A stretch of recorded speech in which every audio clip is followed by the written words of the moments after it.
everybody, it's Sue Scott again with the Back 10 Feet. By now you've gotten inspired, you've done some reading, some research, you've gone to the website, you've gone to the blog, you're ready to do some planting. Let's get to it. Let's do it the proper way though. You notice I've got a black-eyed Susan here, one of my favorites. Before I put this in the ground, I've got to make sure it's ready. Look what happens when they're in the pot too long.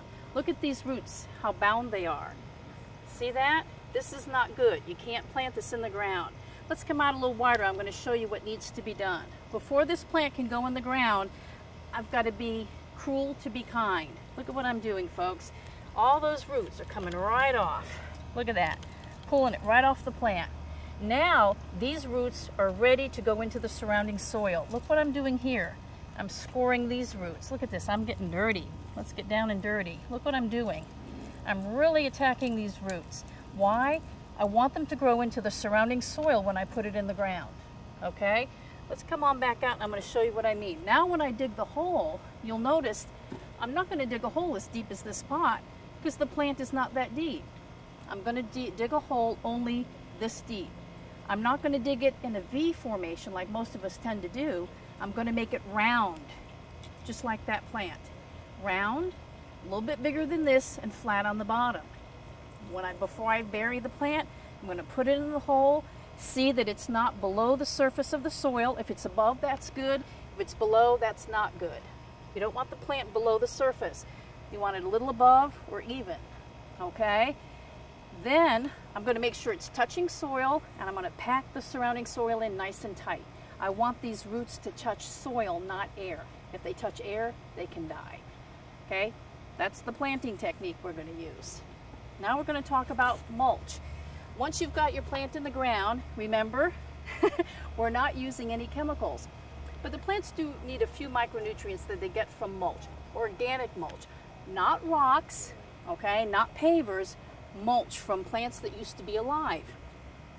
In Florida, we don't want to use cypress mulch. That comes from cypress trees or native trees. That would be crazy. This is Melaleuca mulch or floor mulch. It comes from the Melaleuca, a Category 1 invasive exotic. Look at this. This is gold. Look at this. Isn't that beautiful? Yeah, that's what plants like. It's made from the Melaleuca, Category 1 invasive exotic. It's a homegrown industry, so it actually supplies jobs as well. There are no seeds in here. It will not turn into Melaleuca trees. This is awesome stuff. Guess how deep you want to make it? About that deep. 3 inches. You need 3 to 4 inches of mulch, evenly spread from about that pot out. Let me show you what I'm talking about. This is in the ground. I only come this close to the plant, not right on top of it. 3 inches all the way out. That's how you mulch a plant. Let's talk about proper pruning. Here's my adage. If you're wondering if you've pruned enough, you've already pruned too much. All right, now let's talk about proper pruning. This is a beautiful plant, and it's a wax myrtle, one we've talked about before, and we don't want to over prune a plant. You don't prune a plant for size or shape. You pick a plant for size and shape and put the right plant in the right place. You don't prune it for size and shape. But if you have a stray branch or a dead branch and a few things that need to be taken care of, you never just take a branch in the middle and just cut. That's not how you properly prune a plant. Let me show you how. I'm going to come around this side, and we'll see if we can get this on camera good for you. Let's say this branch is just in the way. I'm going to come down to where it starts, right here. See this? See where my finger is? This is called a collar. I'm not going to cut flush with it. I'm going to come out a little bit and leave a little space. And I'm going to cut that branch nice and tight. There we go. See how we have a little bit left? That's how you properly prune a branch. It's nice and round and can heal properly. See that? And I take the branch away and I'm done. That's all there is to pruning.